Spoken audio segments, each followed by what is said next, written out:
Donc la vraie question, c'est pas de travailler, savoir s'il faut travailler plus ou moins, mais en tout cas, essayer de travailler dans des conditions moins dures. Historiquement, cela s'est posé de la manière suivante. En gros,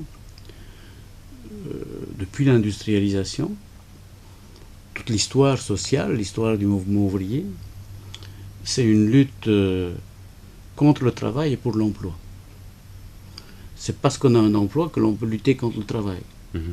Et donc c'est la diminution du temps de travail qui a été très très grande. Aujourd'hui on travaille moins de la moitié de ce qu'on faisait il y a moins d'un siècle.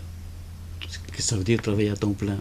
Donc c'est diminuer le temps de travail dans la vie, en allant plus longtemps à l'école, en étant retraité plus tôt, diminuer le temps de travail dans la journée de 8 heures, 7 heures, de 10 heures, de 12 heures, donc diminuer le temps de travail dans la journée, dans la semaine, 36 heures semaine, 35 heures semaine, 38 heures semaine, dans le mois, le congé du dimanche d'abord, du samedi ensuite, peut-être du vendredi un jour, ainsi de suite, donc dans la semaine, dans l'année, les congés annuels et tout ça.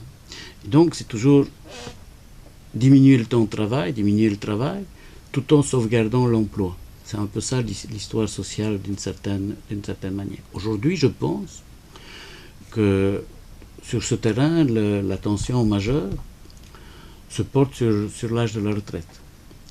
Dans le sens où, aujourd'hui, compte tenu des formes d'organisation du travail actuelles, on pense de plus en plus que la question majeure n'est pas celle de la journée ou de la semaine de travail. L'idée que si on diminuait la journée de travail d'une demi-heure, ben on ne gagnerait pas grand-chose. Pourquoi ? Parce que d'une part, l'expérience vient de montrer que ça s'accompagne toujours d'une intensification du temps de travail, qui fait que l'on doit récupérer cela, que lorsqu'on perd une pause par exemple de 15 minutes, souvent ça demande une demi-heure de récupération pour compenser ce que l'on a perdu dans les 15 minutes de pause qu'on avait dans la journée de travail. Donc une intensification du temps de travail qui compense la diminution de la journée. Également le fait que si je gagne un quart d'heure, ben, ça ne change pas ma vie, quoi. Ma vie n'est pas bouleversée parce que j'arrête de travailler un quart d'heure plus tôt et donc ça ne change pas. Par contre, compte tenu des contraintes fortes du travail aujourd'hui, de ces contraintes très très fortes qui nous fait penser le travail de plus en plus en termes de souffrance, compte tenu de ces contraintes-là, le fait d'arrêter le travail une année plus tôt, ça s'est vu de manière importante. Et donc l'idée qu'on puisse faire un certain nombre d'activités libres. Et ça est devenu une aspiration très très forte de personnes, c'est d'arrêter un peu plus tôt, d'où les tensions sur les prépensions, la pension et tout ça. L'idée, c'est si j'ai une retraite, c'est pour la vivre en bonne santé. On est arrivé à un niveau de l'humanité où cela n'est pas possible pour tout le monde parce que les pensions restent très très faibles. Beaucoup de gens n'ont pas cette possibilité-là. Le niveau des pensions reste très très bas. Mais l'idée, j'étais la semaine passée en Italie, il y avait une manifestation qui portait une grosse manifestation d'indignés devant le Parlement qui partait sur l'idée, il faut des pensions minimales, disait-il, de 1200 € et des pensions maximales de 5000 €. Donc fixer un maximum aussi. Ça permet aux gens de vivre dignement, pas des pensions comme on a maintenant.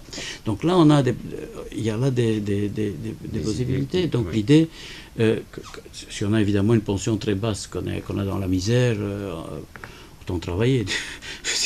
La pension n'a pas d'intérêt. Mais on est aujourd'hui dans une situation où on peut se trouver dans des positions de vie relativement confortables et de pouvoir mener sa vie soi-même. Et ça, c'est l'idée de terminer plutôt. D'où cette pression si forte sur l'âge de la retraite, aussi bien idéologique, politique, pratique, sur l'âge de la retraite. Aujourd'hui, cette tension entre emploi et travail, c'est sur la retraite qu'elle se porte prioritairement. Je pense que c'est l'enjeu majeur de nos sociétés.